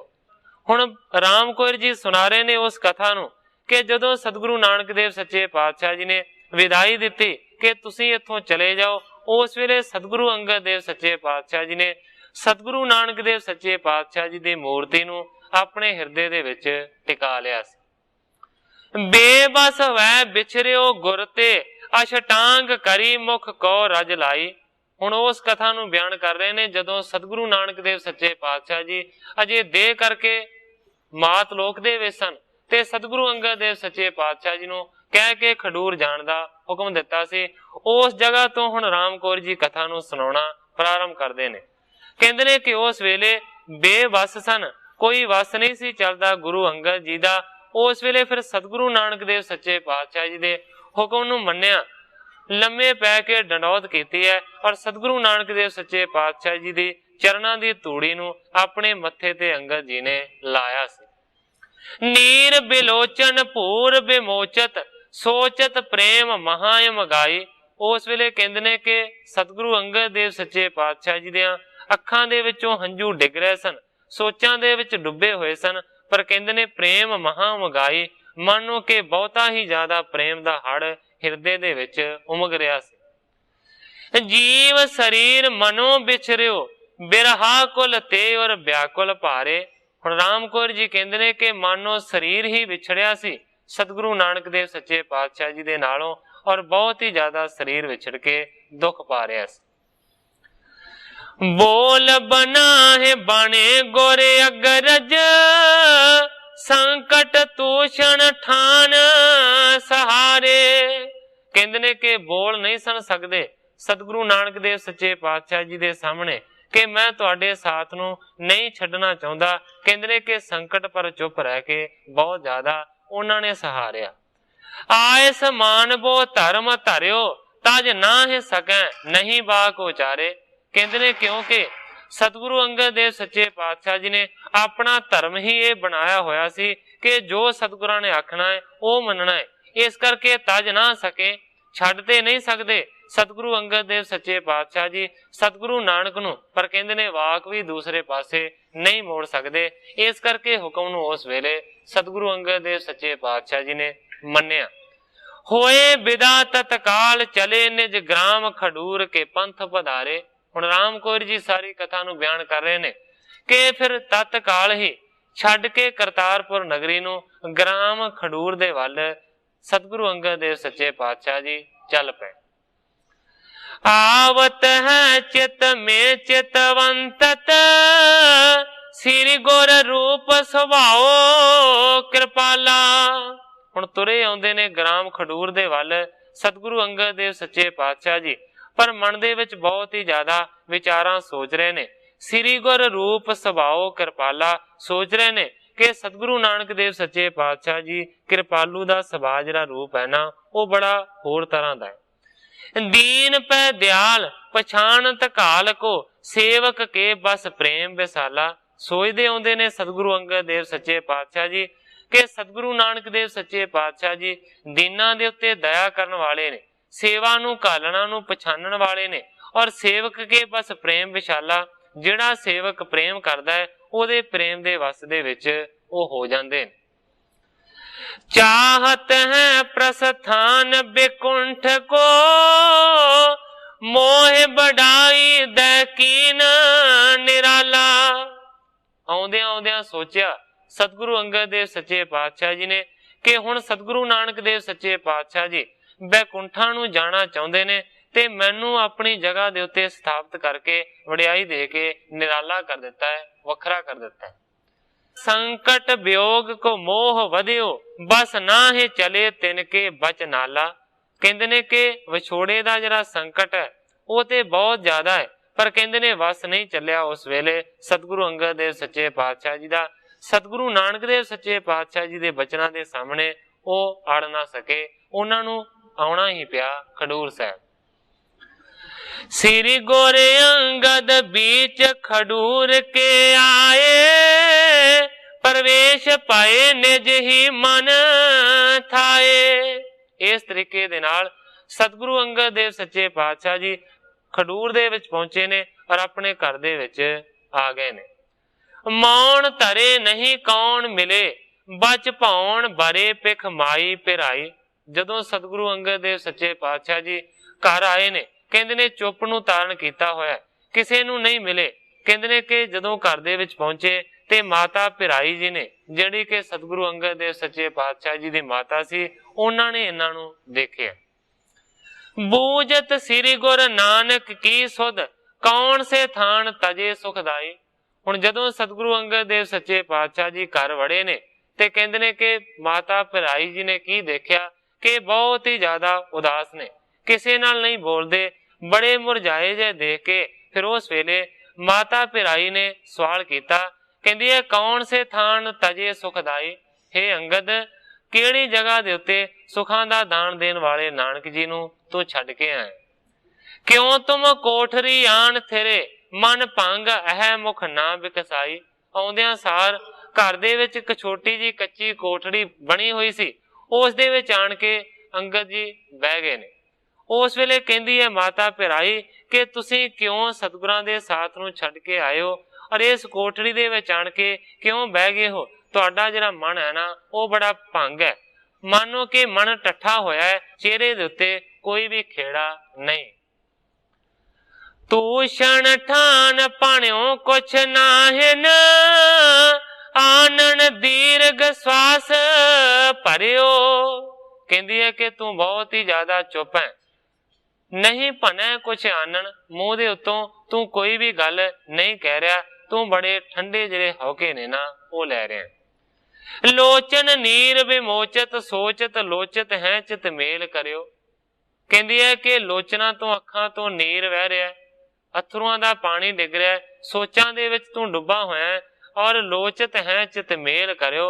मैनू लगदा है कि तू ये लोचदा है कि मैं सतगुरु नानक देव सच्चे पातशाह जी नूं मिलां। ऐस दशा पिख जानी हृदय, तिन श्री गुर ना इस लोक थिरियो। इन्नियां गल्लां करन तो बाद भी कहंदे ने कि सतगुरु अंगद देव सच्चे पातशाह जी कुछ ना बोले, चुप ही रहे। हुण राम कोयर जी सुना रहे ने साखी कि जदों सतगुरु अंगद देव सच्चे पातशाह जी ना बोले, उस वेले कहंदे ने कि ऐसी दशा जान के फिर माता पिराई ने यह अंदाजा लाया है, श्री गुर ना इस लोक थिरियो। मैनू लगदा है कि सतगुरु नानक देव सच्चे पातशाह जी इस लोक दे विच नहीं हन, वो परलोक दे विच चले गए हन। इसे करके ये बहुत ज्यादा उदास ने। अपने धाम बेकुंठ गए न, वियोग पायो दुख दीह तरियो। मन ही मन दे विच माता पिराई जी ने यह सोचा कि सतगुरु नानक देव सच्चे पातशाह जी बेकुंठा दे विच चले गए ने। इस गल दा इन्हां नूं बहुत ज्यादा विछोड़ा लग्या होया है, इसे करके इन्हां दी दशा इस तरह दी है। फिर पिराई ने बूझन कीनस, श्री गुर को परलोक पायो। पर अंदाजा ही लाया है, पता नहीं है पक्का। इस करके माता पिराई जी ने एक बारी फिर सवाल किया, कहंदी है श्री गुर को परलोक पायो कि सतगुरु नानक देव सच्चे पातशाह जी परलोक गमन कर गए हन। यों सुन के गोरे अंगद ने तब ताही के संग बखान कयो। सतगुरु नानक देव सच्चे पातशाह जी दे परलोक गमन दी जदों गल कीती माता पिराई जी ने, उस वेले फिर सतगुरु अंगद देव सच्चे पातशाह जी ने अपनी माता नूं इस तरह आख्या, कहंदे ने मोह कछु नहीं भावत है, दिखबे सुनबे चित खेद थियो। माता जी नूं ये कहंदे ने कि मैनू किसे दा क्या होया भी कोई वचन चंगा नहीं लगदा, मैनू कोई भी चीज नहीं पाउंदी, मैं किसे नूं देखना नहीं चाहुंदा, किसे दी गल नूं रता मात्र भी सुनना नहीं चाहुंदा। कहंदे ने जदों भी मैनू कोई बुलाउंदा है, कहंदे ने मेरे चित्त नूं खेद हुंदा है, मैनू दुख हुंदा है। अंतर होए एकांत निरंतर बैठियो चहो ए मेरो हियो। सतगुरु अंगद देव सच्चे पातशाह जी ने माता पिराई जी नूं ये गल नहीं दसी कि सतगुरु नानक देव सच्चे पातशाह जी ने मैनू आख्या कि मैं परलोक जान वाला हाँ, तू खडूर दे विच चला जा। इस तरह की कोई भी गल नहीं कीती। यही गल कीती है, मैं किसी दे नाल कोई गल नहीं करना चाहता, ਜਦੋਂ ਕੋਈ ਮੈਨੂੰ ਬੁਲਾਉਂਦਾ ਹੈ ਮੈਨੂੰ ਦੁੱਖ ਲੱਗਦਾ ਹੈ, ਮੈਂ ਕਿਸੇ ਨੂੰ ਦੇਖਣਾ ਨਹੀਂ ਚਾਹੁੰਦਾ, ਕਿਸੇ ਦੀ ਗੱਲ ਨੂੰ ਸੁਣਨਾ ਨਹੀਂ ਚਾਹੁੰਦਾ। ਕਹਿੰਦੇ ਨੇ ਅੰਤਰ ਹੋਏ ਇਕੰਤ ਨਿਰੰਤਰ, ਬੈਠਿਓ ਚਾਹੋ ਇਹ ਮੇਰੋ ਹੀ ਹੋ। ਮਾਤਾ ਪਿਰਾਈ ਜੀ ਨੂੰ ਕਹਿੰਦੇ ਨੇ, ਮਾਤਾ ਜੀ ਮੇਰਾ ਜੀ ਇਹ ਕਰਦਾ ਹੈ ਕਿ ਇਕੰਤ ਦੇ ਵਿੱਚ ਮੈਂ ਕਮਰੇ ਦੇ ਅੰਦਰ ਵੜ ਕੇ ਬਹਿ ਜਾ, ਕੋਈ ਮੈਨੂੰ ਨਾ ਮਿਲੇ, ਕੋਈ ਮੈਨੂੰ ਕੁਝ ਨਾ ਆਖੇ, ਨਾ ਮੈਂ ਕਿਸੇ ਨੂੰ ਦੇਖਾਂ ਤੇ ਨਾ ਕਿਸੇ ਦੀ ਗੱਲ ਨੂੰ ਸੁਣਾ। ਮਾਤਾ ਜੀ ਮੇਰਾ ਜੀ ਕਰਦਾ ਹੈ ਮੈਂ ਇਸੇ ਤਰ੍ਹਾਂ ਇਕਾਂਤ ਦੇ ਵਿੱਚ ਹੀ ਰਵਾਂ। ਜਿਉ ਬਿਸਫੋਟ ਪਕਿਓ ਦੁਖ ਦੇਤ ਹੈ, ਚੋਟ ਲਗੇ ਪੁਨ ਹੋਇ ਅਦ ਕਾਈ। ਪ੍ਰਮਾਣ ਦੇ ਕੇ ਸਤਿਗੁਰੂ ਅੰਗਦ ਦੇਵ ਸੱਚੇ ਪਾਤਸ਼ਾਹ ਜੀ ਨੇ ਆਖਿਆ ਕਿ ਜਿਵੇਂ ਪੱਕਿਆ ਹੋਇਆ ਫੋੜਾ ਬਹੁਤ ਜ਼ਿਆਦਾ ਮਨੁੱਖ ਨੂੰ ਦੁੱਖ ਦਿੰਦਾ ਹੈ, ਤੇ ਜੇ ਉਸ ਪੱਕੇ ਹੋਏ ਫੋੜੇ ਦੇ ਉੱਤੇ ਰਤਾ ਮਾਤਰ ਵੀ ਚੋਟ ਲੱਗ ਜਾਂਦੀ ਹੈ ਫਿਰ ਬਹੁਤ ਹੀ ਜ਼ਿਆਦਾ ਦੁਖਦਾ ਹੈ। ਕਹਿੰਦੇ ਨੇ ਮੇਰੀ ਵੀ ਹਾਲਤ ਇਸੇ ਤਰ੍ਹਾਂ ਦੀ ਹੈ, ਜਦੋਂ ਮੈਨੂੰ ਕੋਈ ਬੁਲਾਉਂਦਾ ਹੈ ਨਾ ਤੇ ਮਨ ਨੂੰ ਪੱਕੇ ਹੋਏ ਫੋੜੇ ਦੇ ਵਾਂਗ ਮੈਨੂੰ ਫਿਰ ਦੁੱਖ ਲੱਗਦਾ ਹੈ, ਮੈਨੂੰ ਨਾ ਬੁਲਾਓ, ਮੈਨੂੰ ਕੁਝ ਨਾ ਆਖੋ। ਤਿਉ ਵਿਵਹਾਰ ਬਿਲੋਕਣ ਬੋਲਣ ਸ਼੍ਰੋਣ ਸੁਣੇ ਮੁਝ ਹੈ ਬਿਕਲਾਈ। ਕਹਿੰਦੇ ਨੇ ਪੱਕੇ ਹੋਏ ਫੋੜੇ ਵਰਗੀ ਮੇਰੀ ਹਾਲਤ ਹੈ। ਸਤਿਗੁਰੂ ਅੰਗਦ ਦੇਵ ਸੱਚੇ ਪਾਤਸ਼ਾਹ ਜੀ ਕਹਿੰਦੇ ਨੇ ਜਦੋਂ ਮੈਂ ਕਿਸੇ ਨੂੰ ਦੇਖਦਾ ਮੈਨੂੰ ਉਦੋਂ ਵੀ ਦੁੱਖ ਲੱਗਦਾ ਹੈ, ਜਦੋਂ ਕੋਈ ਮੇਰੇ ਨਾਲ ਬੋਲਦਾ ਹੈ ਮੈਨੂੰ ਉਦੋਂ ਵੀ ਦੁੱਖ ਲੱਗਦਾ ਹੈ, ਜਦੋਂ ਕਿਸੇ ਦੀ ਗੱਲ ਨੂੰ ਸੁਣਦਾ ਹੈ ਤੇ ਮੈਂ ਬਹੁਤ ਹੀ ਜ਼ਿਆਦਾ ਵਿਆਕੁਲ ਹੋ ਜਾਣਾ ਹੈ। ਇਸ ਕਰਕੇ ਮਾਤਾ ਜੀ ਮੈਂ ਚਾਹੁੰਦਾ ਕਿ ਮੈਂ ਕਿਸੇ ਨੂੰ ਨਾ ਦੇਖਾਂ, ਕੋਈ ਮੈਨੂੰ ਨਾ ਦੇਖੇ, ਮੈਂ ਕਿਸੇ ਨੂੰ ਕੁਝ ਨਾ ਆਖਾਂ ਔਰ ਕੋਈ ਮੈਨੂੰ ਵੀ ਕੁਝ ਨਾ ਆਖੇ। ਮੈਂ ਕਿਸੇ ਨੂੰ ਦੇਖਣਾ ਨਹੀਂ ਚਾਹੁੰਦਾ, ਕਿਸੇ ਦੀ ਗੱਲ ਨੂੰ ਸੁਣਨਾ ਨਹੀਂ ਚਾਹੁੰਦਾ। ਮੈਂ ਚਾਹੁੰਦਾ ਹਾਂ ਕਿ ਇਸੇ ਕੋਠੜੀ ਦੇ ਵਿੱਚ ਮੈਂ ਹਮੇਸ਼ਾ ਦੇ ਵਾਸਤੇ ਸਥਿਰ ਹੋਵਾਂ। ਕੋਠੜੀ ਦਰਸੋ ਚਿੰਨ ਦੇਹੋ, ਕਹੋ ਕਿਸ ਪਾਸ ਨਾ ਕੈਸੇ ਬਤਾਈ। ਮਾਤਾ ਪਿਰਾਈ ਜੀ ਨੂੰ ਸਤਿਗੁਰੂ ਅੰਗਦ ਦੇਵ ਸੱਚੇ ਪਾਤਸ਼ਾਹ ਜੀ ਕਹਿੰਦੇ ਨੇ ਕਿ ਜਿਹੜੀ ਕੋਠੜੀ ਦੇ ਵਿੱਚ ਮੈਂ ਬੈਠਾ ਹੋਇਆ ਇਸ ਦਾ ਜਿਹੜਾ ਦਰਵਾਜ਼ਾ ਹੈ, ਕਹਿੰਦੇ ਨੇ ਇਸ ਦੇ ਵਿੱਚ ਇੱਟਾਂ ਪਾ ਕੇ ਇਸ ਨੂੰ ਚਿਣ ਦਿਓ, ਬਿਲਕੁਲ ਬੰਦ ਕਰ ਦਿਓ। ਕਹੋ ਕਿਸ ਪਾਸ ਨਾ, ਕਿਸੇ ਨੂੰ ਨਹੀਂ ਦੱਸਣਾ ਕਿ ਮੈਂ ਇਸ ਕੋਠੜੀ ਦੇ ਵਿੱਚ ਬੈਠਾ ਹੋਇਆ। ਕੈਸੇ ਬਤਾਈ ਕਹਿਣ ਤੋਂ ਭਾਵ ਕਿ ਭਾਵੇਂ ਕੋਈ ਕਿੰਨਾ ਵੀ ਪੁੱਛੇ ਤੁਸੀਂ ਮੇਰੇ ਬਾਰੇ ਕਿਸੇ ਨੂੰ ਕੁਝ ਨਹੀਂ ਦੱਸਣਾ। ਮੋਹ ਪਰਿਓ ਉਪਕਾਰ ਕਰੋ, ਵਿੱਚ ਬੈਠ ਰਹੋ ਜੁਮ ਹੋਵੇ ਨਾ ਲਖਾਈ। ਸਤਿਗੁਰੂ ਅੰਗਦ ਦੇਵ ਸੱਚੇ ਪਾਤਸ਼ਾਹ ਜੀ ਆਪਣੀ ਮਾਤਾ ਜੀ ਨੂੰ ਕਹਿ ਰਹੇ ਨੇ ਕਿ ਮਾਤਾ ਜੀ ਮੇਰੇ ਤੇ ਤੁਹਾਡਾ ਇਹ ਬਹੁਤ ਵੱਡਾ ਉਪਕਾਰ ਹੋਵੇਗਾ ਜੇਕਰ ਤੁਸੀਂ ਇਸ ਤਰ੍ਹਾਂ ਕਰੋਗੇ ਕਿ ਮੇਰੇ ਆਖੇ ਲੱਗ ਕੇ ਮੇਰੇ ਇਸ ਕੋਠੜੀ ਦੇ ਦਰਵਾਜ਼ੇ ਨੂੰ ਬੰਦ ਕਰ ਦਿਓਗੇ, ਚਿਣ ਦਿਓਗੇ ਔਰ ਕਿਸੇ ਨੂੰ ਮੇਰੇ ਬਾਰੇ ਕੁਝ ਨਹੀਂ ਦੱਸੋਗੇ। ਮੈਂ ਤੁਹਾਡਾ ਬਹੁਤ ਵੱਡਾ ਉਪਕਾਰ ਇਸ ਗੱਲ ਨੂੰ ਮੰਨਾਂਗਾ। ਬੂਝਣ ਕੀਨ ਪਿਰਾਈ ਨੇ ਫਿਰ ਇਕੰਤ ਰਹੋ ਥਿਤ ਹੋਵੇ ਇਸ ਥਾਈ। ਉਸ ਵੇਲੇ ਫਿਰ ਮਾਤਾ ਪਿਰਾਈ ਜੀ ਕਹਿਣ ਲੱਗੇ ਨੇ ਕਿ ਜੇਕਰ ਤੁਸੀਂ ਇਕੰਤ ਦੇ ਵਿੱਚ ਇਕੱਲੇ ਹੀ ਰਹਿਣਾ ਚਾਹੁੰਦੇ ਹੋ ਤੇ ਕੋਠੜੀ ਦੇ ਵਿੱਚ ਬੰਦ ਹੋਣ ਦੀ ਕੀ ਲੋੜ ਹੈ। ਕਹਿੰਦੇ ਨੇ ਕਿਉਂ ਦਰ ਕੋ ਚਿਨਵਾਵਤ ਹੋ, ਇਹ ਭਾਤ ਬਣੇ ਨਹੀਂ ਸੰਕਟ ਪਾਈ। ਕਹਿੰਦੀ ਹੈ ਕਿ ਤੁਸੀਂ ਘਰ ਦੇ ਵਿੱਚ ਇਕਾਂਤ ਦੇ ਵਿੱਚ ਬੈਠੋ, ਤੁਹਾਨੂੰ ਕੋਈ ਨਹੀਂ ਬੁਲਾਏਗਾ, ਕਿਸੇ ਨੂੰ ਤੁਹਾਡੇ ਨਾਲ ਮਿਲਣ ਵੀ ਨਹੀਂ ਦਿੱਤਾ ਜਾਵੇਗਾ, ਕੋਈ ਕੁਝ ਨਹੀਂ ਆਖੇਗਾ, ਪਰ ਤੁਸੀਂ ਇਸ ਕੋਠੜੀ ਦੇ ਦਰਵਾਜ਼ੇ ਨੂੰ ਚਿਣਨ ਦਾ ਹੁਕਮ ਕਿਉਂ ਦੇ ਰਹੇ ਹੋ। ਕਹਿੰਦੀ ਹੈ ਕਿ ਜਿਸ ਤਰ੍ਹਾਂ ਕਰਵਾਓਗੇ ਫਿਰ ਤੁਹਾਨੂੰ ਬਹੁਤ ਜ਼ਿਆਦਾ ਸੰਕਟ ਦਾ ਸਾਹਮਣਾ ਕਰਨਾ ਪਵੇਗਾ। ਸ਼੍ਰੋਣ ਸੁਣੇ ਤਿਸ ਕੇ ਤਿਆ ਤੂਸ਼ਨ, ਫੇਰ ਨਹੀਂ ਕੁਛ ਬਾਣੀ ਅਲਾਈ। ਜਦੋਂ ਮਾਤਾ ਪਿਰਾਈ ਜੀ ਨੇ ਇਸ ਤਰ੍ਹਾਂ ਆਖਿਆ ਕਿ ਕੋਠੜੀ ਨੂੰ ਬੰਦ ਨਹੀਂ ਕਰਦੇ, ਤੁਸੀਂ ਇਸੇ ਤਰ੍ਹਾਂ ਬੈਠੇ ਰਹੋ, ਤੁਹਾਡੇ ਕੋਲ ਕੋਈ ਨਹੀਂ ਆਵੇਗਾ, ਭਾਵੇਂ ਤੁਸੀਂ ਵੀ ਕਿਸੇ ਦੇ ਨਾਲ ਕੁਝ ਨਾ ਬੋਲਿਓ। ਇਸ ਤਰ੍ਹਾਂ ਦੇ ਬਚਨ ਜਦੋਂ ਮਾਤਾ ਪਿਰਾਈ ਜੀ ਨੇ ਆਖੇ ਨੇ ਫਿਰ ਸਤਿਗੁਰੂ ਅੰਗਦ ਦੇਵ ਸੱਚੇ ਪਾਤਸ਼ਾਹ ਜੀ ਚੁੱਪ ਕਰ ਗਏ ਨੇ, ਫਿਰ ਕੋਈ ਵੀ ਬਚਨ ਨਾ ਕੀਤਾ। ਬੈਠ ਰਹੇ ਜੁਗ ਲੋਚਨ ਮੂੰਦ, ਮਨ ਸ਼ਿਵ ਮੂਰਤ ਧਿਆਨ ਲਗਾਈ। ਹੁਣ ਦੋਵਾਂ ਅੱਖਾਂ ਨੂੰ ਬੰਦ ਕਰਕੇ ਸਤਿਗੁਰੂ ਅੰਗਦ ਦੇਵ ਸੱਚੇ ਪਾਤਸ਼ਾਹ ਜੀ ਉਸ ਕੋਠੜੀ ਦੇ ਵਿੱਚ ਸਮਾਧੀ ਲੀਨ ਹੋ ਕੇ ਬਹਿ ਗਏ ਨੇ। ਇਸ ਤਰ੍ਹਾਂ ਲੱਗਦਾ ਕਿ ਜਿਵੇਂ ਸ਼ਿਵ ਜੀ ਨੇ ਅਟਲ ਸਮਾਧੀ ਲਾਈ ਹੋਵੇ। ਸ੍ਰੀ ਗੁਰ ਕੋ ਰੁਖ ਜਾਣ ਤਬੇ, ਦਰ ਕੋ ਚਿਨ ਕੀਨੋ ਹੈ ਬੰਦ ਪਿਰਾਈ। ਜਦੋਂ ਮਾਤਾ ਪਿਰਾਈ ਜੀ ਨੇ ਸਤਿਗੁਰੂ ਅੰਗਦ ਦੇਵ ਸੱਚੇ ਪਾਤਸ਼ਾਹ ਜੀ ਦੇ ਇਸ ਤਰ੍ਹਾਂ ਦੇ ਰੁਖ ਨੂੰ ਜਾਣਿਆ ਤੇ ਫਿਰ ਉਹਨਾਂ ਨੇ ਸਤਿਗੁਰੂ ਅੰਗਦ ਦੇਵ ਸੱਚੇ ਪਾਤਸ਼ਾਹ ਜੀ ਦਾ ਕਿਹਾ ਹੋਇਆ ਬਚਨ ਪੂਰਾ ਕੀਤਾ। ਕਹਿੰਦੇ ਨੇ ਕਿ ਕੋਠੜੀ ਦੇ ਦਰਵਾਜ਼ੇ ਨੂੰ ਬਿਲਕੁਲ ਚਿਣ ਦਿੱਤਾ। ਫੇਰ ਕਰਿਓ ਇੱਕ ਸਾਰ ਭਲੇ ਬਹੁ ਪੰਖ ਲਗਾਏ ਕੇ ਕੀਨ ਲਿਪਾਈ। ਪਹਿਲਾਂ ਕੱਚੀਆਂ ਇੱਟਾਂ ਦੇ ਨਾਲ ਉਸ ਨੂੰ ਬੰਦ ਕਰ ਦਿੱਤਾ ਹੈ, ਫਿਰ ਗਾਰੇ ਦੇ ਨਾਲ ਉਸ ਨੂੰ ਲਿੰਬ ਕੇ ਚੰਗੀ ਤਰੀਕੇ ਦੇ ਨਾਲ ਇੱਕੋ ਜਿਹਾ ਬਣਾ ਦਿੱਤਾ ਹੈ। ਕੋਈ ਨਾ ਜਾਣ ਸਕੇ ਦਰ ਕੋ ਇਸ ਭਾਂਤ ਕੀਓ ਜਿਵ ਸਿਰ ਗੁਰ ਪਾਈ।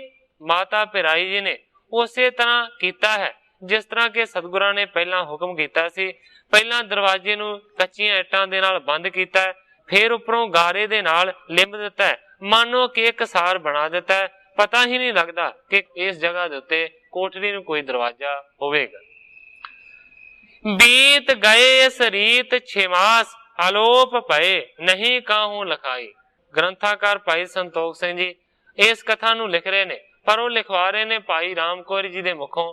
ਰਾਮ ਕੌਰ ਜੀ ਸੁਣਾ ਰਹੇ ਨੇ ਸਾਖੀ ਸਾਰਿਆਂ ਨੂੰ ਕਿ ਸਤਿਗੁਰੂ ਅੰਗਦ ਦੇਵ ਸੱਚੇ ਪਾਤਸ਼ਾਹ ਜੀ ਨੇ ਇਸੇ ਤਰ੍ਹਾਂ ਉਸ ਕੋਠੜੀ ਦੇ ਵਿੱਚ 6 ਮਹੀਨੇ ਬਤੀਤ ਕਰ ਦਿੱਤੇ। ਇਸੇ ਤਰ੍ਹਾਂ ਸੰਗਤ ਤੋਂ ਅਲੋਪ ਹੀ ਰਹੇ, ਕਿਸੇ ਨੂੰ ਕਿਸੇ ਗੱਲ ਦਾ ਕੋਈ ਪਤਾ ਨਾ ਲੱਗ ਸਕਾ। ਬੁੱਢੇ ਆਦ ਜੇ ਗੁਰ ਕੇ ਸਿੱਖ ਹੋਤ ਪਾਏ ਇਕੱਠੇ ਸਮੁਦਾਏ। ਹੁਣ ਦੂਸਰੇ ਪਾਸੇ ਸਤਿਗੁਰੂ ਨਾਨਕ ਦੇਵ ਸੱਚੇ ਪਾਤਸ਼ਾਹ ਜੀ ਪਰਲੋਕ ਗਮਨ ਕਰ ਗਏ ਨੇ। ਹੁਣ ਕਹਿੰਦੇ ਨੇ ਕਿ ਬੁੱਢੇ ਵਰਗੇ ਜਿਹੜੇ ਸ੍ਰੇਸ਼ਟ ਸਿੱਖ ਸੀ, ਕਹਿੰਦੇ ਨੇ ਕਿ ਉਹਨਾਂ ਨੇ ਫਿਰ ਇੱਕ ਜਗ੍ਹਾ ਦੇ ਉੱਤੇ ਇਕੱਠੇ ਹੋ ਕੇ ਸਲਾਹ ਕੀਤੀ। ਸ੍ਰੀ ਗੁਰ ਮੂਰਤ ਡੀਠ ਨਾ ਆਵਤ ਸੋ ਪਟਕੰਤ ਹਿਰਦੈ ਮਰਜਾਏ। ਬਾਬਾ ਬੁੱਢਾ ਜੀ ਵਰਗੇ ਤੇ ਹੋਰ ਜਿਹੜੇ ਗੁਰੂ ਘਰ ਦੇ ਵਿੱਚ ਸ਼੍ਰੋਮਣੀ ਸਿੱਖ ਸਨ, ਉਹਨਾਂ ਨੇ ਮਿਲ ਕੇ ਇਹ ਸਲਾਹ ਕੀਤੀ ਹੈ ਕਿ ਸਤਿਗੁਰੂ ਸੱਚੇ ਪਾਤਸ਼ਾਹ ਜੀ ਦੀ ਜਿਹੜੀ ਮੂਰਤੀ ਹੈ ਉਹ ਤੇ ਨਜ਼ਰ ਦੇ ਵਿੱਚ ਨਹੀਂ ਆਉਂਦੀ, ਤੇ ਸੰਗਤ ਕਹਿੰਦੇ ਨੇ ਕਿ ਭਟਕਦੀ ਫਿਰਦੀ ਹੈ ਮੁਰਝਾ ਕੇ। ਕੀਨ ਵਿਚਾਰ ਪਾਲੋ ਸਭ ਹੂੰ ਮਿਲ ਆਪ ਗੁਰੂ ਬਹੁ ਬਾਰ ਬਤਾਏ। ਉਸ ਵੇਲੇ ਸਾਰੇ ਸਿੱਖ ਮਿਲੇ ਨੇ, ਇੱਕ ਜਗ੍ਹਾ ਦੇ ਉੱਤੇ ਮਿਲ ਕੇ ਸਾਰਿਆਂ ਨੇ ਵਿਚਾਰ ਕੀਤਾ ਹੈ। ਆਪ ਗੁਰੂ ਬਹੁ ਬਾਰ ਬਤਾਏ ਕਿ ਆਪ ਸਤਿਗੁਰੂ ਨਾਨਕ ਦੇਵ ਸੱਚੇ ਪਾਤਸ਼ਾਹ ਜੀ ਨੇ ਬਹੁਤੀ ਵਾਰੀ ਇਹ ਵਚਨ ਕੀਤਾ ਸੀ, ਮੇਰੋ ਸਰੂਪ ਪਿਖੋ ਤਨ ਅੰਗਦ ਭੇਦ ਨਹੀਂ ਇੱਕ ਮੇਘ ਬਣਾਏ। ਸਿੱਖਾਂ ਨੇ ਆਖਿਆ ਕਿ ਸਤਿਗੁਰੂ ਨਾਨਕ ਦੇਵ ਸੱਚੇ ਪਾਤਸ਼ਾਹ ਜੀ ਨੇ ਬਹੁਤੀ ਵਾਰੀ ਇਹ ਵਚਨ ਕੀਤਾ ਸੀ ਕਿ ਮੇਰਾ ਸਰੂਪ ਹੈ ਇਹ ਅੰਗਦ, ਮੇਰੇ ਵਿੱਚ ਤੇ ਇਸ ਦੇ ਵਿੱਚ ਕੋਈ ਵੀ ਭੇਦ ਭਾਵ ਨਹੀਂ ਹੈ, ਅਸੀਂ ਇੱਕੋ ਹੀ ਚੀਜ਼ ਹਾਂ। ਮੋਕੋ ਸੇਵਨ ਚਾਹਤ ਜੋ ਗੁਰੇ ਅੰਗਦ ਸੇਵੋ ਪ੍ਰੇਮ ਕਰੇ। ਸਿੱਖ ਕਹਿੰਦੇ ਨੇ ਕਿ ਉਹਨਾਂ ਨੇ ਇਹ ਵੀ ਬਚਨ ਕੀਤਾ ਹੋਇਆ ਸੀ ਕਿ ਜਿਹੜਾ ਮੈਨੂੰ ਸੇਵਣਾ ਚਾਹੁੰਦਾ ਹੈ ਉਹ ਗੁਰੂ ਅੰਗਦ ਨੂੰ ਸੇਵੋ ਔਰ ਉਹਨੂੰ ਪ੍ਰੇਮ ਕਰੋ। ਬੁੱਢੇ ਕਹਿਓ ਨਿਜ ਥਾਨ ਸਥਾਪਿਓ ਹੈ ਤਾਂ ਸਰੀਰ ਮੇ ਆਪ ਬਰੇ। ਉਸ ਵੇਲੇ ਬਾਬਾ ਬੁੱਢਾ ਜੀ ਨੇ ਬਚਨ ਕੀਤਾ ਹੈ ਕਿ ਆਪਣੀ ਜਗ੍ਹਾ ਦੇ ਉੱਤੇ ਸਤਿਗੁਰੂ ਨਾਨਕ ਦੇਵ ਸੱਚੇ ਪਾਤਸ਼ਾਹ ਜੀ ਨੇ ਸਤਿਗੁਰੂ ਅੰਗਦ ਦੇਵ ਸੱਚੇ ਪਾਤਸ਼ਾਹ ਜੀ ਨੂੰ ਸਥਾਪਿਤ ਕੀਤਾ ਹੈ ਤਾਂ ਇਹ ਸਰੀਰ ਮੇ ਆਪ ਬਰੇ। ਕਹਿੰਦੇ ਨੇ ਬਾਬਾ ਬੁੱਢਾ ਜੀ ਕਿ ਗੁਰੂ ਅੰਗਦ ਦੇ ਸਰੀਰ ਦੇ ਵਿੱਚ ਉਹ ਜਾ ਵੜੇ ਨੇ। ਖੋਜੋ ਕੌਣ ਸਥਾਨ ਅਹ ਸੁਣ ਕੇ ਸਿੱਖ ਕੇਤਕ ਗ੍ਰਾਮ ਫਿਰੇ। ਇਸ ਕਰਕੇ ਬਾਬਾ ਬੁੱਢਾ ਜੀ ਕਹਿੰਦੇ ਨੇ ਕਿ ਹੁਣ ਤੁਸੀਂ ਯਤਨ ਕਰੋ ਲੱਭਣ ਦਾ ਸਤਿਗੁਰੂ ਅੰਗਦ ਦੇਵ ਸੱਚੇ ਪਾਤਸ਼ਾਹ ਜੀ ਨੂੰ ਕਿ ਉਹ ਕਿੱਥੇ ਨੇ, ਕਿਉਂਕਿ ਆਪਣੀ ਜਗ੍ਹਾ ਦੇ ਉੱਤੇ ਸਤਿਗੁਰੂ ਨਾਨਕ ਦੇਵ ਸੱਚੇ ਪਾਤਸ਼ਾਹ ਜੀ ਨੇ ਸਤਿਗੁਰੂ ਅੰਗਦ ਨੂੰ ਸਥਾਪਿਤ ਕੀਤਾ। ਕਹਿੰਦੇ ਨੇ ਲੱਭੋ ਉਹਨਾਂ ਨੂੰ ਜਿੱਥੋਂ ਵੀ ਲੱਭ ਸਕਦੇ ਨੇ। ਜਦੋਂ ਬਾਬਾ ਬੁੱਢਾ ਜੀ ਨੇ ਇਸ ਤਰ੍ਹਾਂ ਆਖਿਆ ਤੇ ਫਿਰ ਸਿੱਖਾਂ ਨੇ ਸਤਿਗੁਰੂ ਅੰਗਦ ਦੇਵ ਸੱਚੇ ਪਾਤਸ਼ਾਹ ਜੀ ਨੂੰ ਲੱਭਣ ਦਾ ਯਤਨ ਕੀਤਾ। ਬਹੁਤੇ ਸਾਰੇ ਪਿੰਡਾਂ ਸ਼ਹਿਰਾਂ ਦੇ ਵਿੱਚ ਫਿਰੇ। ਪ੍ਰੇਮ ਤੇ ਚੌਂਪ ਵਧੀ ਹਿਤ ਹੇਰਨ ਪ੍ਰੇਰਨ ਕਰੀਨ ਪ੍ਰਮੋਦ ਧਰੇ। ਕਹਿੰਦੇ ਨੇ ਕਿ ਪ੍ਰੇਮ ਦੀ ਚੌਂਪ ਵਧੀ ਹੋਈ ਹੈ ਕਿ ਕਦੋਂ ਸਤਿਗੁਰਾਂ ਦਾ ਦਰਸ਼ਨ ਹੋਵੇ। ਪ੍ਰੇਰਨ ਕੀਨ ਪ੍ਰਮੋਦ ਧਰੇ ਕਹਿਣ ਤੋਂ ਭਾਵ ਹੈ ਕਿ ਬਾਬਾ ਬੁੱਢਾ ਜੀ ਨੇ ਸਾਰਿਆਂ ਨੂੰ ਪ੍ਰੇਰਿਆ ਹੈ, ਉਹ ਪ੍ਰੇਰੇ ਹੋਏ ਸਾਰੀਆਂ ਜਗ੍ਹਾ ਦੇ ਉੱਤੇ ਲੱਭ ਰਹੇ। ਮਿਲ ਕਰ ਸਭਨ ਵਿਚਾਰਿਓ ਗ੍ਰਾਮ ਖਡੂਰ ਮਝਾਰ ਨਿਕਟ ਪਿਰਾਈ ਹੋਣਗੇ ਅਪਰ ਨ ਸੁਣੀਏ ਸਾਰ। ਕਾਫੀ ਲੱਭਿਆ ਪਰ ਸਤਿਗੁਰੂ ਅੰਗਦ ਦੇਵ ਸੱਚੇ ਪਾਤਸ਼ਾਹ ਜੀ ਨਾ ਲੱਭੇ। ਇਸ ਤੋਂ ਬਾਅਦ ਕਹਿੰਦੇ ਨੇ ਕਿ ਸਾਰਿਆਂ ਨੇ ਮਿਲ ਕੇ ਇਹ ਵਿਚਾਰ ਕੀਤੀ ਹੈ ਕਿ ਗ੍ਰਾਮ ਖਡੂਰ ਦੇ ਵਿੱਚ ਭਾਵ ਕਿ ਆਪਣੇ ਪਿੰਡ ਦੇ ਵਿੱਚ ਹੀ ਉਹ ਹੋਣਗੇ ਕਹਿੰਦੇ ਨੇ ਕਿ ਨਿਕਟ ਭਿਰਾਈ ਹੋਏਗੇ, ਆਪਣੀ ਮਾਤਾ ਭਿਰਾਈ ਦੇ ਕੋਲ ਹੀ ਹੋਣਗੇ। ਆਪਣਾ ਸੁਣੀਏ ਸਾਰ, ਹੋਰ ਕਿਤੇ ਉਹ ਲੱਭ ਨਹੀਂ ਸਕਦੇ। ਲੱਗਦਾ ਹੈ ਕਿ ਆਪਣੇ ਘਰ ਖਡੂਰ ਦੇ ਵਿੱਚ ਹੋਣਗੇ, ਹੋਰ ਤੇ ਕਿਤੋਂ ਉਹ ਨਹੀਂ ਲੱਭੇ। ਬੁੱਢੇ ਤੇ ਆਦਿਕ ਜੇ ਸਮੁਦਾਏ, ਗਏ ਸਭ ਸਿੱਖ ਖਡੂਰ ਮਝਾਰੀ। ਉਸ ਵੇਲੇ ਬਾਬਾ ਬੁੱਢਾ ਜੀ ਤੇ ਹੋਰ ਜਿਹੜੇ ਸਿੱਖ ਸੀ ਉਹ ਸਤਿਗੁਰੂ ਅੰਗਦ ਦੇਵ ਸੱਚੇ ਪਾਤਸ਼ਾਹ ਜੀ ਨੂੰ ਲੱਭਣ ਦੇ ਵਾਸਤੇ ਖਡੂਰ ਦੇ ਵਿੱਚ ਪਹੁੰਚ ਗਏ। ਮਾਈ ਪੇਰਾਈ ਕੇ ਪਾਸ ਮਿਲੇ, ਸਗਰੇ ਕਰ ਜੋਰ ਨਮੋ ਪਗ ਤਾਰੀ। ਸਾਰੇ ਜਣੇ ਮਿਲ ਕੇ ਮਾਤਾ ਪਿਰਾਈ ਦੇ ਕੋਲ ਪਹੁੰਚੇ ਨੇ ਔਰ ਜਾ ਕੇ ਸਾਰਿਆਂ ਨੇ ਮਾਤਾ ਪਿਰਾਈ ਜੀ ਨੂੰ ਮੱਥਾ ਟੇਕਿਆ, ਨਮਸਕਾਰ ਕੀਤੀ। ਬੂਝਣ ਕੀਨ ਕਹਾਂ ਗੁਰ ਅੰਗਦ, ਹੀਰਨ ਕੇ ਹਿਤ ਚਾਹ ਹਮਾਰੀ। ਸਾਰਿਆਂ ਸਿੱਖਾਂ ਨੇ ਮਾਤਾ ਪਿਰਾਈ ਦੇ ਚਰਨਾਂ ਦੇ ਵਿੱਚ ਜਾ ਕੇ ਅਰਜ਼ ਕੀਤੀ ਹੈ। ਕਹਿੰਦੇ ਨੇ ਕਿ ਦੱਸੋ ਸਤਿਗੁਰੂ ਅੰਗਦ ਦੇਵ ਸੱਚੇ ਪਾਤਸ਼ਾਹ ਜੀ ਕਿੱਥੇ ਨੇ? ਸਾਰਿਆਂ ਦੇ ਮਨ ਦੇ ਵਿੱਚ ਇਹ ਚਾਹ ਹੈ ਕਿ ਉਹਨਾਂ ਦਾ ਦਰਸ਼ਨ ਕੀਤਾ ਜਾਵੇ। ਹਵੈ ਸਫਲੋ ਸਭ ਕੋ ਇਤ ਆਵਨ, ਪਾਵਨ ਪਾਵਨ ਲੇਹ ਨਿਹਾਰੀ। ਸਾਰਿਆਂ ਨੇ ਅਰਜ਼ ਕੀਤੀ ਹੈ ਕਿ ਸਾਰਿਆਂ ਦਾ ਇੱਥੇ ਆਉਣਾ ਤਾਂ ਸਫਲ ਹੋ ਸਕਦਾ ਹੈ ਕਿ ਜੇਕਰ ਸਤਿਗੁਰੂ ਅੰਗਦ ਦੇਵ ਸੱਚੇ ਪਾਤਸ਼ਾਹ ਜੀ ਦੇ ਪਵਿੱਤਰ ਚਰਨਾਂ ਨੂੰ ਅਸੀਂ ਦੇਖ ਲਈਏ। ਸ਼੍ਰੋਣ ਸੁਣੇ ਸਭ ਕੇ ਬਚਨ, ਨਹੀਂ ਬਾਕ ਕਯੋ ਤਿਨ ਸੰਗ ਪਿਰਾਈ। ਹੁਣ ਕਹਿੰਦੇ ਨੇ ਕਿ ਸਾਰਿਆਂ ਦੀ ਅਰਜ਼ ਨੂੰ ਤੇ ਸੁਣ ਲਿਆ ਮਾਤਾ ਪਿਰਾਈ ਜੀ ਨੇ, ਪਰ ਕਹਿੰਦੇ ਨੇ ਉਹਨਾਂ ਦੀ ਗੱਲ ਨੂੰ ਸੁਣਨ ਤੋਂ ਬਾਅਦ ਵੀ ਮਾਤਾ ਪਿਰਾਈ ਜੀ ਨੇ ਕੋਈ ਵੀ ਬਚਨ ਨਾ ਕੀਤਾ, ਬਿਲਕੁਲ ਚੁੱਪ ਨੂੰ ਧਾਰਨ ਕੀਤਾ, ਬੋਲੇ ਤੱਕ ਨਾ। ਮੌਨ ਕਰੇ ਮੁਖ ਬੈਠ ਰਹੀ, ਵਿੱਚ ਭੌਣ ਥਿਰੇ ਸਿੱਖ ਜੇ ਸਮੁਦਾਈ। ਘਰ ਦੇ ਵਿੱਚ ਸੰਗਤ ਦਾ ਬਹੁਤ ਜ਼ਿਆਦਾ ਇਕੱਠ ਹੈ। ਮਾਤਾ ਪਿਰਾਈ ਜੀ ਨੂੰ ਪੁੱਛਿਆ, ਉਹ ਬੋਲੇ ਨਾ, ਚੁੱਪ ਨੂੰ ਧਾਰਨ ਕਰੀ ਰੱਖਿਆ। ਜਾਣ ਗਏ ਮਨ ਮਾਹਿ ਤਬੇ, ਗੁਰ ਅੰਗਦ ਜੀ ਕਿਤ ਹੈ ਇਸ ਥਾਈ।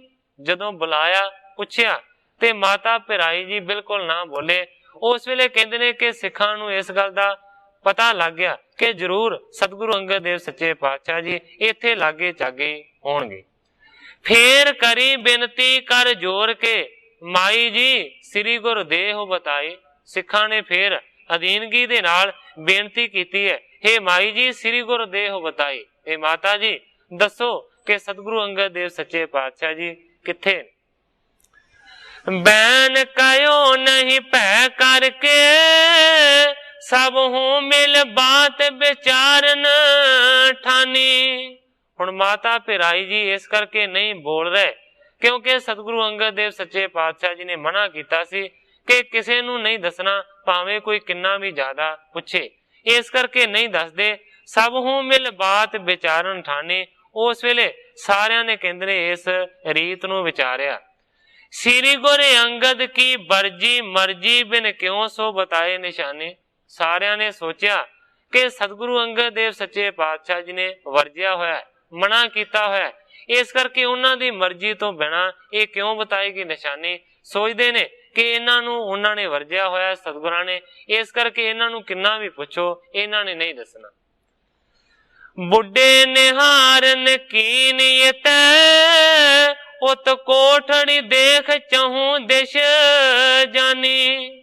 ਤੇ ਬਾਬਾ ਬੁੱਢਾ ਜੀ ਨੇ ਦੇਖਿਆ ਕਿ ਇੱਕ ਕੋਠੜੀ ਹੈ ਘਰ ਦੇ ਵਿੱਚ, ਜਿਹਦੇ ਚਾਰ ਚਫੇਰੇ, ਕੋਈ ਵੀ ਦਰਵਾਜ਼ਾ ਨਹੀਂ ਹੈ, ਕੋਈ ਵੀ ਬਾਰੀ ਨਹੀਂ ਹੈ, ਬਿਲਕੁਲ ਬੰਦ ਇਹ ਕੋਠੜੀ ਹੈ। ਫੇਰ ਮਿਲੇ ਸਭ ਸੋ ਨਿਰਣੇ ਕਰ, ਹੈ ਨਿਸ਼ਚੇ ਇਸ ਕੋਠੜੀ ਮਾਹੀ। ਚਾਰ ਚਫੇਰੇ ਬਾਬਾ ਬੁੱਢਾ ਜੀ ਨੇ ਉਸ ਕੋਠੜੀ ਦੇ ਚੱਕਰ ਲਾਏ ਨੇ। ਦੇਖਿਆ ਕਿ ਕੋਈ ਵੀ ਕੋਠਾ ਬਣਾਵੇ, ਕੋਈ ਵੀ ਕਮਰਾ ਬਣਾਵੇ, ਉਹਦੇ ਵਿੱਚ ਕਮ ਸੇ ਕਮ ਕੋਈ ਦਰਵਾਜ਼ਾ ਹੋਵੇਗਾ, ਕੋਈ ਬਾਰੀ ਹੋਵੇਗੀ, ਕੋਈ ਰੋਸ਼ਨਦਾਨ ਹੋਵੇਗਾ। ਪਰ ਸੋਚਦੇ ਨੇ ਬਾਬਾ ਬੁੱਢਾ ਜੀ ਕਿ ਇਹ ਐਸੀ ਕੋਠੜੀ ਹੈ ਜਿਹਨੂੰ ਨਾ ਕੋਈ ਰੋਸ਼ਨਦਾਨ ਹੈ, ਨਾ ਕੋਈ ਦਰਵਾਜ਼ਾ ਹੈ ਤੇ ਨਾ ਹੀ ਕੋਈ ਬਾਰੀ ਹੈ। ਚਾਰ ਚਫੇਰਿਓਂ ਇਹ ਕੋਠੜੀ ਬਿਲਕੁਲ ਬੰਦ ਹੈ। ਬੰਧਨ ਠਾਨ ਪਾਣੀ ਬੇਨਤੀ, ਮਮ ਨਾਮ ਬੁੱਢਾ ਲਖ ਆਇਓ ਇਹਾਂ ਹੀ। ਉਸ ਵੇਲੇ ਪੱਕਾ ਯਕੀਨ ਹੋ ਗਿਆ ਬਾਬਾ ਬੁੱਢਾ ਜੀ ਨੂੰ ਕਿ ਜ਼ਰੂਰ ਸਤਿਗੁਰੂ ਅੰਗਦ ਦੇਵ ਸੱਚੇ ਪਾਤਸ਼ਾਹ ਜੀ ਇਸ ਕੋਠੜੀ ਦੇ ਵਿੱਚ ਬੈਠੇ ਨੇ। ਉਸ ਵੇਲੇ ਫਿਰ ਕਹਿੰਦੇ ਨੇ ਕਿ ਹੱਥ ਜੋੜ ਕੇ ਬਾਬਾ ਬੁੱਢਾ ਜੀ ਨੇ ਬਾਹਰੋਂ ਹੀ ਉੱਚੀ ਆਵਾਜ਼ ਦੇ ਨਾਲ ਬੇਨਤੀ ਕੀਤੀ ਹੈ, ਮਮ ਨਾਮ ਬੁੱਢਾ ਲਖ ਆਇਓ ਇਹਾਂ ਹੀ। ਕਹਿੰਦੇ ਨੇ ਕਿ ਮੇਰਾ ਨਾਮ ਬੁੱਢਾ ਹੈ, ਔਰ ਕਹਿੰਦੇ ਨੇ ਮੈਂ ਤੁਹਾਨੂੰ ਇੱਥੇ ਸਮਝ ਕੇ ਆਇਆ ਹਾਂ। ਸ੍ਰੀ ਗੁਰ ਨਾਨਕ ਦੀਨ ਮੁਝੈ ਬਰ, ਮੈਂ ਜਹ ਹੋਂ ਪਛਾਨੈ ਤਹਾਂ ਹੀ। ਉੱਚੀ ਆਵਾਜ਼ ਦੇ ਨਾਲ ਬਾਬਾ ਬੁੱਢਾ ਜੀ ਨੇ ਇਹ ਵੀ ਗੱਲ ਕੀਤੀ ਹੈ ਕਿ ਸਤਿਗੁਰੂ ਨਾਨਕ ਦੇਵ ਸੱਚੇ ਪਾਤਸ਼ਾਹ ਜੀ ਨੇ ਮੈਨੂੰ ਇਸ ਤਰ੍ਹਾਂ ਦਾ ਵਰਦਾਨ ਦਿੱਤਾ ਹੋਇਆ ਹੈ ਕਿ ਮੈਂ ਜਿੱਥੇ ਵੀ ਹੋਵੇਗਾ, ਹੇ ਬੁੱਢਿਆ ਤੂੰ ਮੈਨੂੰ ਪਛਾਣ ਲਵੇਂਗਾ। ਸੰਗਤ ਮੇਰੇ ਸਦੀਵ ਕਰੋ, ਜਈ ਰੂਪ ਧਰੋ ਗੁਪਤੈ ਤੁਵ ਨਹੀਂ। ਬਾਬਾ ਬੁੱਢਾ ਜੀ ਕਹਿੰਦੇ ਨੇ ਕਿ ਸਤਿਗੁਰਾਂ ਨੇ ਮੈਨੂੰ ਵਰਦਾਨ ਦਿੱਤਾ ਹੋਇਆ ਕਿਉਂਕਿ ਤੁਸੀਂ ਸਦਾ ਮੇਰੀ ਸੰਗਤ ਕਰਦੇ ਹੋ। ਜੋ ਵੀ ਮੈਂ ਰੂਪ ਨੂੰ ਧਾਰਨ ਕਰਾਂਗਾ ਤੁਹਾਥੋਂ ਲੁਕਿਆ ਨਹੀਂ ਰਵਾਂਗਾ। ਇਹ ਸਤਿਗੁਰਾਂ ਨੇ ਮੈਨੂੰ ਵਰਦਾਨ ਦਿੱਤਾ ਹੋਇਆ। ਆਪ ਅਲੋਪ ਭਏ ਜਬ ਤੇ ਤਬ ਤੇ ਬਹੁ ਵਿਆਕੁਲ ਦੇਖੇ ਬਿਨਾ। ਬਾਹਰੋਂ ਹੀ ਉੱਚੀ ਆਵਾਜ਼ ਦੇ ਨਾਲ ਬਾਬਾ ਬੁੱਢਾ ਜੀ ਅਰਜ਼ਾਂ ਕਰਦੇ ਨੇ ਕਿ ਸਤਿਗੁਰਾਂ ਦਾ ਮੈਨੂੰ ਵਰਦਾਨ ਹੈ ਕਿ ਮੈਂ ਭਾਵੇਂ ਕਿਸੇ ਵੀ ਰੂਪ ਦੇ ਵਿੱਚ ਹੋਵਾਂ, ਤੇਰੇ ਤੋਂ ਲੁਕਿਆ ਨਹੀਂ ਰਹਿ ਸਕਦਾ। ਹੁਣ ਇਸ ਵੇਲੇ ਮੰਨੋ ਕਿ ਤੁਸੀਂ ਵੀ ਮੇਰੇ ਤੋਂ ਲੁਕ ਕੇ ਨਹੀਂ ਰਹਿ ਸਕਦੇ। ਕਹਿੰਦੇ ਨੇ ਕਿ ਜਦੋਂ ਦੇ ਤੁਸੀਂ ਅਲੋਪ ਹੋ ਗਏ, ਜਦੋਂ ਦੇ ਤੁਸੀਂ ਇੱਥੇ ਆ ਗਏ ਹੋ, ਉਦੋਂ ਦੀ ਸੰਗਤ ਬਹੁਤ ਜ਼ਿਆਦਾ ਵਿਆਕੁਲ ਹੈ। ਆਣ ਭਏ ਤੁਮ ਗੋਪ ਇਹਾਂ, ਕਿਤ ਸੰਗਤ ਜਾਏ ਅਧੀਰ ਮਣਾ। ਬਾਬਾ ਬੁੱਢਾ ਜੀ ਬੇਨਤੀਆਂ ਕਰਦੇ ਨੇ ਕਿ ਤੁਸੀਂ ਤੇ ਇਸ ਜਗ੍ਹਾ ਦੇ ਉੱਤੇ ਆਣ ਕੇ ਛੁਪ ਗਏ ਹੋ, ਤੇ ਕਹਿੰਦੇ ਨੇ ਸਾਰੀ ਜਿਹੜੀ ਸੰਗਤ ਹੈ, ਜਿਨ੍ਹਾਂ ਦਾ ਮਨ ਬੜਾ ਅਧੀਰ ਹੈ, ਉਹ ਸੰਗਤ ਕਿਹੜੇ ਪਾਸੇ ਜਾਵੇ। ਖੋਜ ਫਿਰੇ ਬਹੁ ਚਿੰਤ ਕਰੇ, ਨਹੀਂ ਦੇਖਤ ਪੇ ਕਿਸ ਥਾਨ ਜਨਾ। ਕਹਿੰਦੇ ਨੇ ਤੁਹਾਨੂੰ ਬਹੁਤਾ ਜ਼ਿਆਦਾ ਖੋਜਿਆ, ਬਹੁਤ ਜ਼ਿਆਦਾ ਲੱਭਿਆ, ਮਨ ਦੇ ਵਿੱਚ ਸਾਰਿਆਂ ਦੇ ਚਿੰਤਾ ਬਹੁਤ ਜ਼ਿਆਦਾ ਵਧੀ ਹੈ। ਨਹੀਂ ਦੇਖਤ ਪੇ ਕਿਸ ਥਾਨ ਜਨਾ, ਭਾਵ ਕਿ ਸਿੱਖਾਂ ਨੇ ਤੁਹਾਨੂੰ ਕਿਸੇ ਵੀ ਜਗ੍ਹਾ ਦੇ ਉੱਤੇ ਨਹੀਂ ਦੇਖਿਆ।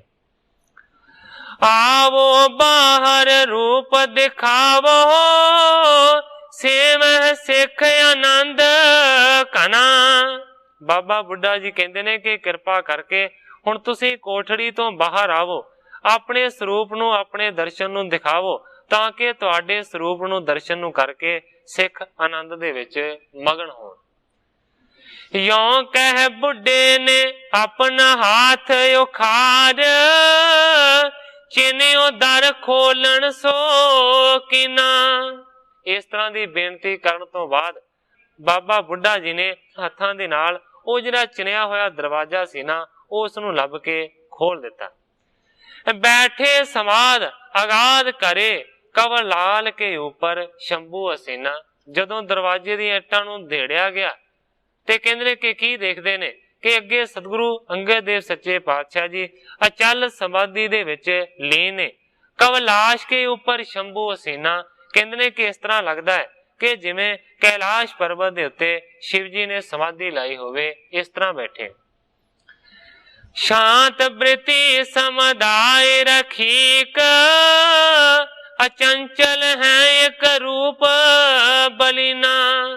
ਬਿਰਤੀ ਬਿਲਕੁਲ ਸ਼ਾਂਤ ਹੈ, ਜਿੰਨੀਆਂ ਵੀ ਇੰਦਰੀਆਂ ਨੇ ਉਹ ਸਾਰੀਆਂ ਦੀਆਂ ਸਾਰੀਆਂ ਬਗੈਰ ਹਿੱਲਣ ਤੋਂ ਨੇ, ਅਚੰਚਲ ਨੇ, ਭਾਵ ਕਿ ਉਹ ਚੰਚਲ ਨਹੀਂ ਹਨ। ਇੱਕ ਰੂਪ ਬਲੀਨਾ। ਕਹਿੰਦੇ ਨੇ ਕਿ ਇੱਕ ਰੂਪ ਜਿਹੜਾ ਨਾ ਉਹ ਬਲੀਨ ਹੈ। ਸਤਿਗੁਰੂ ਅੰਗਦ ਦੇਵ ਸੱਚੇ ਪਾਤਸ਼ਾਹ ਜੀ ਦੇ ਇੱਕੋ ਹੀ ਰੂਪ ਦੇ ਵਿੱਚ ਲਿਵ ਲੱਗੀ। ਹੇਰ ਸਭੇ ਕਰ ਜੋਰ ਖਰੇ, ਅਭਿਵੰਦਨ ਠਾਨੈ ਹੋਏ ਪ੍ਰਸੀਨਾ। ਸਾਰਿਆਂ ਨੇ ਜਦੋਂ ਸਤਿਗੁਰੂ ਅੰਗਦ ਦੇਵ ਸੱਚੇ ਪਾਤਸ਼ਾਹ ਜੀ ਦਾ ਦਰਸ਼ਨ ਕੀਤਾ ਹੈ, ਹੱਥ ਜੋੜ ਕੇ ਸਾਰਿਆਂ ਨੇ ਨਮਸਕਾਰਾਂ ਕੀਤੀਆਂ ਨੇ, ਔਰ ਸਤਿਗੁਰਾਂ ਨੂੰ ਦੇਖ ਕੇ ਬਹੁਤ ਜ਼ਿਆਦਾ ਪ੍ਰਸੰਨ ਹੋਏ। ਨਾਹਿ ਸਮਾਦ ਆਗਾਦ ਛੁਟੀ, ਪੁਨ ਮਾਈ ਪਿਰਾਈ ਕੇ ਸਾਥ ਕਹੈ। ਭਾਵੇਂ ਕਿ ਸਾਰਿਆਂ ਨੇ ਆਵਾਜ਼ਾਂ ਵੀ ਮਾਰੀਆਂ, ਨਮਸਕਾਰਾਂ ਵੀ ਕੀਤੀਆਂ, ਪਰ ਕਹਿੰਦੇ ਨੇ ਕਿ ਸਤਿਗੁਰੂ ਅੰਗਦ ਦੇਵ ਸੱਚੇ ਪਾਤਸ਼ਾਹ ਜੀ ਦੀ ਸਮਾਧੀ ਫਿਰ ਵੀ ਨਹੀਂ ਖੁੱਲੀ। ਇਸ ਤੋਂ ਬਾਅਦ ਫਿਰ ਮਾਤਾ ਪਿਰਾਈ ਜੀ ਨੂੰ ਸਾਰਿਆਂ ਨੇ ਮਿਲ ਕੇ ਅਰਜ਼ ਕੀਤੀ, ਆਪ ਕਹੋ ਜਿਵੇਂ ਬਾਹਰ ਆਵੈ, ਦੀਨ ਦਿਆਲ ਕੀ ਬਾਣ ਹੈ। ਕਹਿੰਦੇ ਨੇ ਮਾਤਾ ਜੀ ਤੁਸੀਂ ਅਰਜ਼ ਕਰੋ ਕਿ ਤੁਹਾਡੀ ਗੱਲ ਨੂੰ ਮੰਨ ਕੇ ਸਤਿਗੁਰੂ ਜੀ ਅੰਦਰੋਂ ਬਾਹਰ ਆਉਣ। ਦੀਨ ਦਿਆਲ ਕੀ ਬਾਣ ਹੈ। ਕਹਿੰਦੇ ਨੇ ਕਿ ਦੀਨ ਦਿਆਲ ਇਹਨਾਂ ਦੀ ਬਾਣ ਹੈ, ਇਹਨਾਂ ਦਾ ਧਰਮ। कीन सबे बिनती कर जोर, करो करना गन सिख चह। कहते ने कि उस वेले सारिया ने मिल के हथ जोड़ के बेनती की है, करो करना गन सिख चह, करो मेर दी नजर के इस कोठड़ी तो बाहर आओ। सारे सिखां दी यही चाह है। बैठ सिंहासन पायो कमल आसन, देहो दीदार कलूख दह। कहते ने कि आन के कोठड़ी तो बाहर सिंहासन दे उत्ते इस तरह विराजमान होवो कि जिवें ब्रह्मा जी कमल दे फुल दे उत्ते बैठते ने, इस तरह सिंहासन दे उत्ते सुशोभित होवो। देहो दीदार कलूख दह, अपना पवित्र दिदारा संगतां नूं दिओ ताकि तुहाडे दर्शन नूं करके सारे जिहड़े कलूख ने ना, सारे जिहड़े पाप ने ना, वो नाश हो जाण। दास उदाहरण कोई सकारन, आप गुरु ने दई गुर गादी।